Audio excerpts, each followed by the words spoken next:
नमस्कार, मैं धर्मेंद्र कुमार प्रगति क्लासेस के YouTube चैनल में सभी का बहुत बहुत स्वागत। बात करेंगे प्रगति परीक्षा MP super TET test series क्रमांक 3 विज्ञान समूह। और काफी महत्वपूर्ण है ये टेस्ट सीरीज, क्योंकि विज्ञान जो है MPSI, MPPSC, शिक्षक वर्ग 2 और अन्य सभी एग्जाम में आते हैं। तो ये क्वेश्चन सारे सिलेक्टेड लिए गए हैं, देख लेते हैं। प्रश्न क्रमांक 1 है, एकमात्र सर्प जो घोंसला बनाता है। तो मैं आपको बता दूं, जो नागराज है, नागराज जिसे किंग कोबरा भी कहते हैं, किंग कोबरा भी कहते हैं, ये बिल में तो रहता ही है, लेकिन ये दूसरे जो पक्षी घोंसला बनाते हैं उसमें भी ये रहता है। और ये इसका जो भोजन होता है वो दूसरे सर्प होते हैं। तो एक प्रश्न ये भी आता है, किस सर्प का भोजन अन्य सर्प होता है। तो किंग कोबरा जो है, जिसे नागराज कहते हैं, इसका भोजन अन्य सर्प होते हैं। प्रश्न नंबर 2 देख लेते हैं। टिक और माइट वास्तव में क्या है। ठीक है, तो जो टिक और माइट है,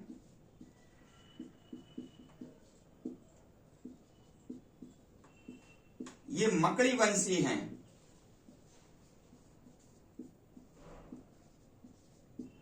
और ये एंथ्रोपोडा संघ में आते हैं।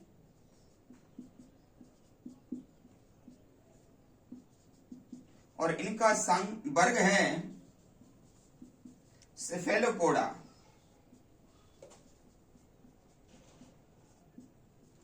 ये दो चीजें हमको याद रखना है। टिक एवं माइट मकड़ी वंशी है, एंथ्रोपोडा संघ में आते हैं और सेफेलोपोडा वर्ग से संबंधित ये होते हैं। प्रश्न नंबर 3 देख लेते हैं। ऑक्टोपस क्या है। तो ऑक्टोपस एक मोलस्क है। ऑक्टोपस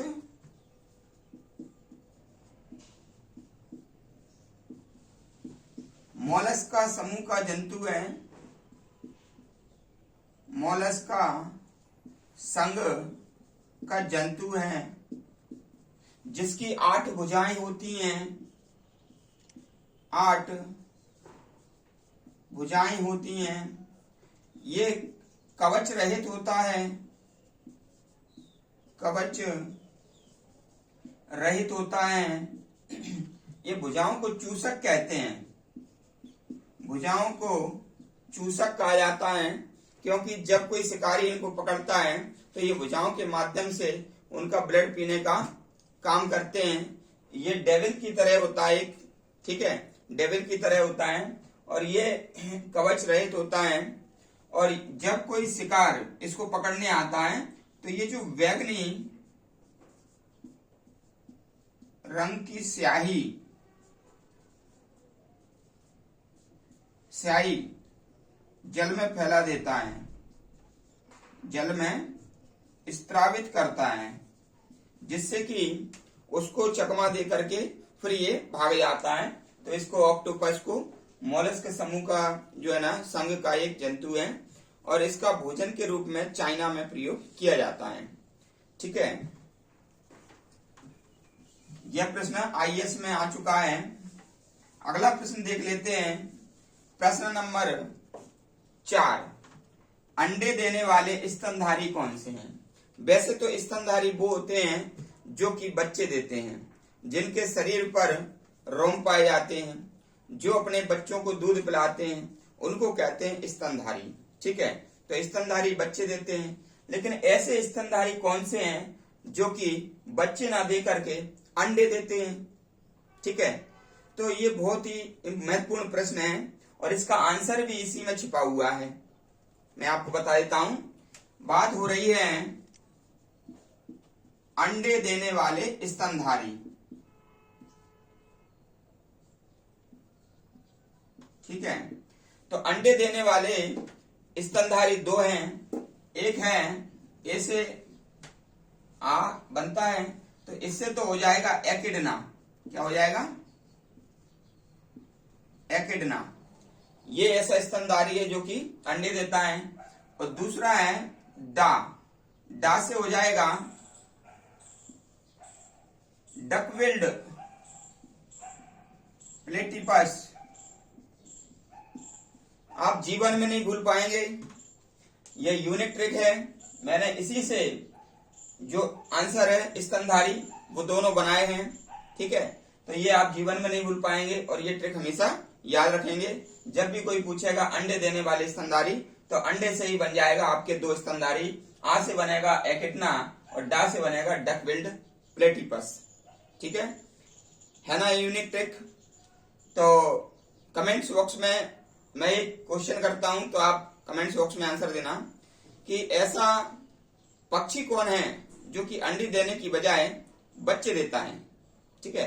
तो ये आप कमेंट्स बॉक्स में बताना, ऐसा पक्षी जो कि अंडे देने की बजाय बच्चे देता है, ठीक है। प्रश्न क्रमांक 5 देख लेते हैं।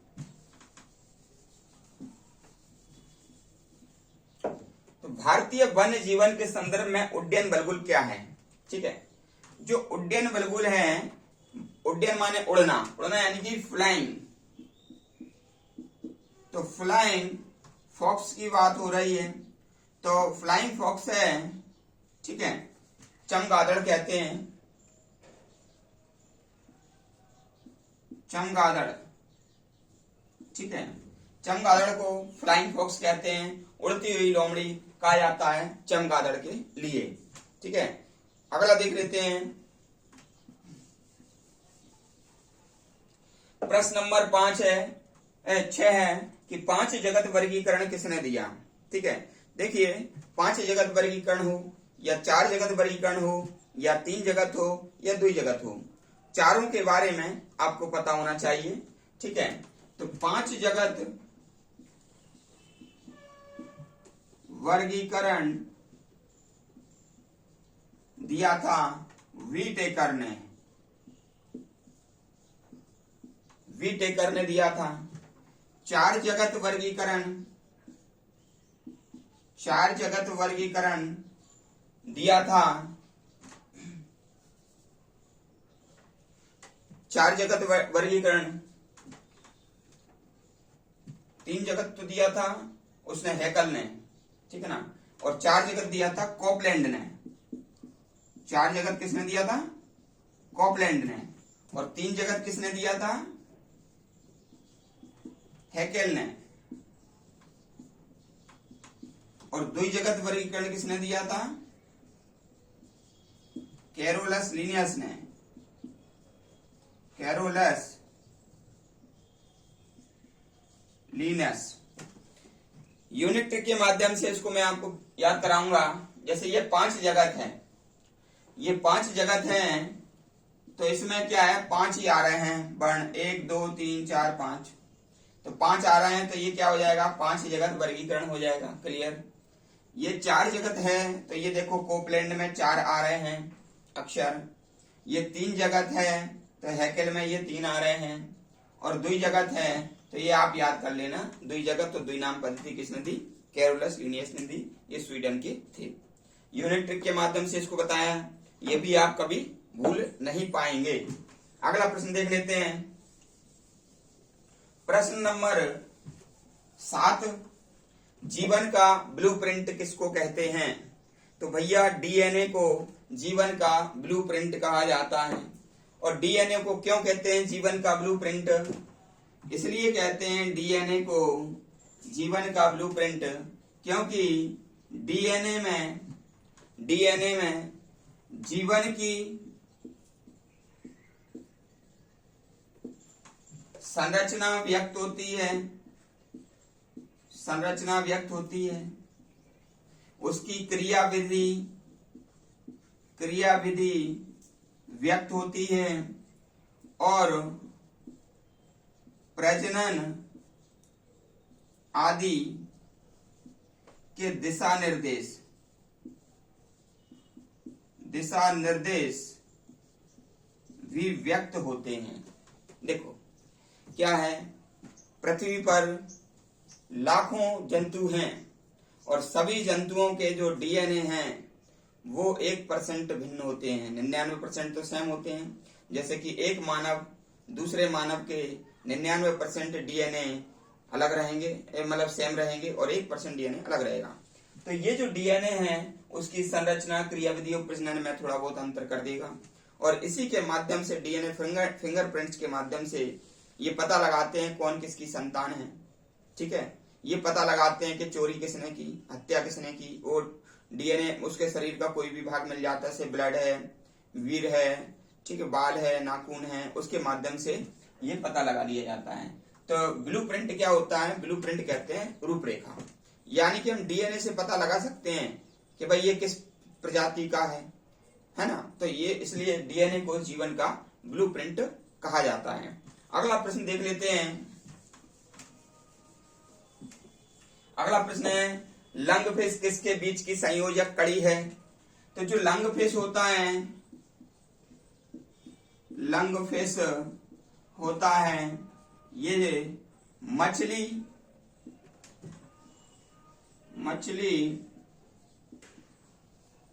और मेंढक के बीच की कड़ी ये माना जाता है। मछली और मेंढक के बीच की कड़ी लंगफिश कहते हैं। अगला प्रश्न है, प्रश्न नंबर 9, जीवाणु भोजी किसके द्वारा खोजा गया? ठीक है ना।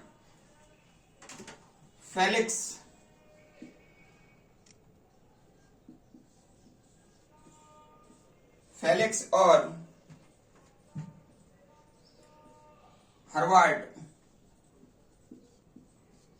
के द्वारा ये जीवाणु भोजी खोजा गया।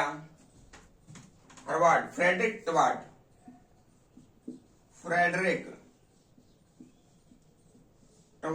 इसको फ्रेडरिक टवार्ड। तो फेलिक्स एवं फ्रेडरिक टवार्ड्स के द्वारा जीवाणु भोजी खोजा गया। क्या होता है जीवाणु भोजी? जीवाणु भोजी एक ऐसा विषाणु होता है जो कि गंगा नदी में जीवाणुओं का भक्षण कर लेता है। देखो, नाम तो है जीवाणु भोजी, लेकिन ये जीवाणु ना होकर के ये एक विषाणु होता है। क्या होता है? विषाणु होता है, और ये ऐसा विषाणु होता है जो कि जीवाणुओं का भक्षण करता है, जीवाणुओं का भक्षण करता है। ये आप याद कर लेना, जीवाणुओं का भक्षण करने वाला विषाणु है ये जीवाणु भोजी। इसको कहते हैं बैक्टीरियोफेज। क्या कहते हैं?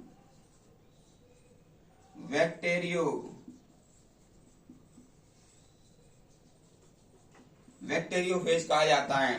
गंगा नदी में जो शुद्ध पानी है इसी की वजह से बना रहता है, क्योंकि ये बैक्टीरिया का भक्षण करता रहता है, तो बैक्टीरिया उसको खराब नहीं कर पाते हैं। ठीक है, और हम धार्मिक रूप से क्या कहते हैं? गंगा मैया का पानी खराब नहीं होता, जबकि इसका एक वैज्ञानिक कारण है। ये है वैज्ञानिक कारण, जीवाणु भोजी उसमें पाया जाता है। अगर ये वैज्ञानिक नहीं होते तो आज भी हम यही मान रहे होते कि गंगा मैया की वजह से वो पानी जो है खराब नहीं होता।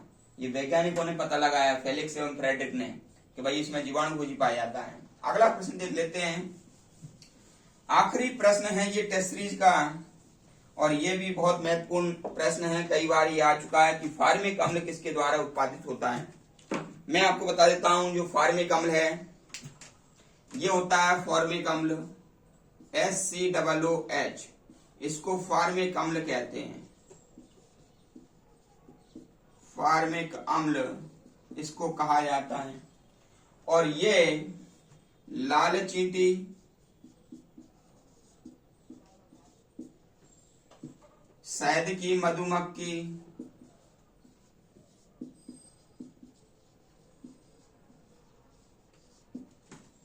वर्र माने होता है ततैया, बिच्छू का डंक,